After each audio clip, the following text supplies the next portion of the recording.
Hello అండి. అస్సలాముఅలైకుం రహమతుల్లాహి వబరకాతుహు. ఎలా ఉన్నారు ఫ్రెండ్స్? అందరూ బాగుండాలి, అందులో మనం ఉండాలి. ఈ రోజు మా ఇంట్లో చికెన్ పకోడీ వేసిందండి మా కోడలు. నేను చెప్పాను కదా మా కోడలు నా దగ్గరికి కోవిడ్కి వచ్చిందని.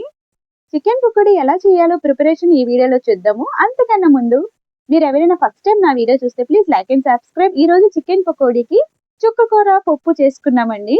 కోవిడ్లో ఇలా వండుకోవడం అంటే అదృష్టం ఉండాలండి, తొందరగా దొరకవు ఇంత మంచి ఇల్లులు. మా బాబాగారు మామగారు చాలా మంచివారన్నమాట. చికెన్ని శుభ్రంగా కడుక్కున్న తర్వాత 2 స్పూన్స్ అల్లం వెల్లుల్లి పేస్ట్, అందులో శనగపిండి ఒక 3 స్పూన్లు వేసుకోండి. మేమైతే 4 స్పూన్లు వేసుకున్నామండి, ఎందుకంటే 1.5 కోడి అండి అది. అందులోనే మనకి టేస్ట్కి తగ్గట్టుగా సాల్ట్, అలాగే పసుపు, కారం అయితే ఫస్ట్ 2 స్పూన్లు వేసామండి మేము. కానీ టేస్ట్ సరిపోలేదని ఇంకా 2 స్పూన్లు యాడ్ చేసాము. చూడండి ఫ్రెండ్స్.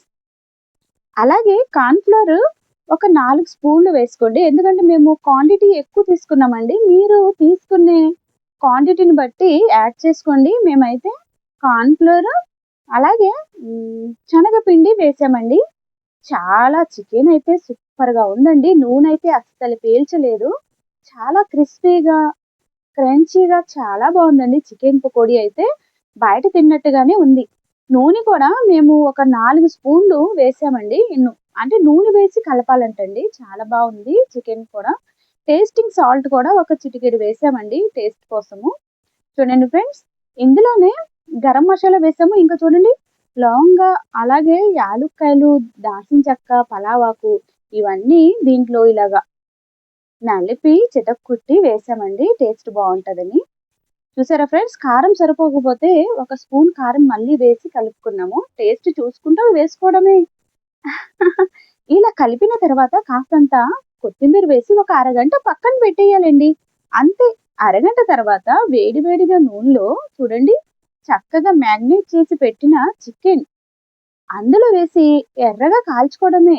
చికెన్ ఫ్రై చేసినప్పుడు హైలోనే ఉండాలండి, సిమ్‌లో అస్సలు ఉండకూడదు. అప్పుడే చాలా టేస్ట్‌గా, క్రంచీగా, క్రిస్పీగా వస్తది మనకి చికెన్. చాలా బాగుంటదండి. ఒకసారి ఇలా ట్రై చేసి చూడండి.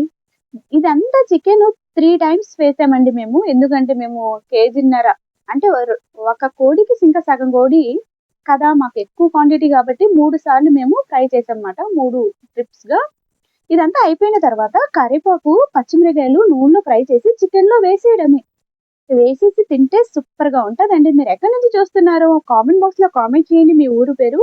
వీడియో నచ్చితే ప్లీజ్ ఒక లైక్ ఇవ్వండి. మీ ఒక్క లైక్ ఇంకా నలుగురికి షేర్ అవుతది వీడియో అనేది. లైక్ అండ్ సబ్స్క్రైబ్ అండి. చుక్కకూర పప్పు సూపర్ కాంబినేషన్ అండి. చాలా టేస్ట్‌గా ఉంటది. Okay friends, bye. Have a nice day.